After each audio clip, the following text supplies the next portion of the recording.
ISF এর সভা ঘিরে হাইকোর্টেও বিভিন্ন রকম মন্তব্য উঠে আসছে। সমর্থক কমিয়ে পুলিশ বাড়িয়ে সভা, আইএসএফ এর সভা নিয়ে পর্যবেক্ষণ হাইকোর্টের। 21শে জানুয়ারি সভা করতে চেয়ে আদালতে আবেদন আইএসএফ এর। ভিক্টোরিয়া হাউসের সামনে সভা করতে চেয়ে আবেদন। আদালতে প্রশ্নের মুখে আইএসএফ সমর্থকদের আগের ভূমিকা। আমাদের প্রতিনিধি অর্ণব রয়েছেন আমাদের সঙ্গে, আমি অর্ণবের কাছে যাব। অর্ণব, যে ছবি আমরা আগেও দেখেছিলাম আইএসএফ এর সমর্থকদের এর আগেও মিছিলে বিভিন্ন রকম অশান্তির ছবি সামনে এসেছিল, সেই কথা মাথায় রেখে কি এই পর্যবেক্ষণ?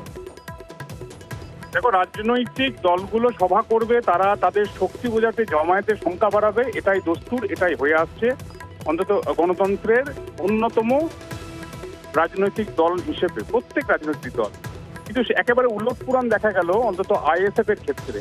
কারণ গত বছর আইএসএফ এর তাদের যে সভা ছিল এই 21শে জানুয়ারি, সেই সভায় যে বিশৃঙ্খলা হয় এবং সেই বিশৃঙ্খলায় পুলিশকে আক্রমণের মতো ঘটনা ঘটে, সেই জায়গা থেকে কলকাতা হাইকোর্ট আজকে স্পষ্ট পর্যবেক্ষণ রাখলো, জমায়েত হতে হবে সুশৃঙ্খল, মিছিলের মেজাজ থাকতে হবে শান্ত, আর জমায়েতের সংখ্যাও রেস্ট্রিক্টেড, বেঁধে দিতে হবে।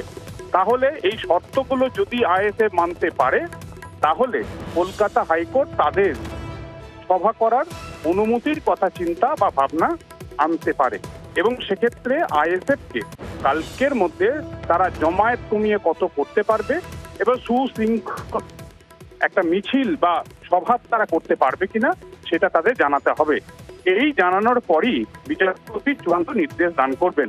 তবে ভিক্টোরিয়ার সামনে জমায়েত কমিয়ে এবং মিছিলের মেজাজ শান্ত রেখে সুশৃঙ্খলভাবে সমর্থকরা যদি জমায়েতে পার্টিসিপেট করে, আদালতের সংবিধান মেনে তাদের অনুমতি দিতে কোনো আপত্তি নেই, এটা বিচারপতি সেনগুপ্ত জানিয়েছেন। আইএসএফ এর কোর্টে এই মুহূর্তে বল, আইএসএফ যদি জমায়েত কমিয়ে সুশৃঙ্খলভাবে সভা করবে, এই মুচিলেখা কাল হাইকোর্টে দিতে পারে, তবেই তারা ভিক্টোরিয়া হাউসের সামনে তাদের সবার অনুমতি পেতে পারেন, এমনটা আজ ইঙ্গিত মিলেছে আজ হাইকোর্টে বিচারপতি সেনগুপ্তের বেঞ্চে। আচ্ছা, এক্ষেত্রে তার মানে কালকে আইএসএফ এর তরফে জানানো হবে যে কি তারা বক্তব্য, তারা কিরকম ভাবে সভাটা করতে পারবে, সেই মতোই আগামীকাল শুনানি। অর্ণব, তুমি আমাদের সঙ্গে থাকো।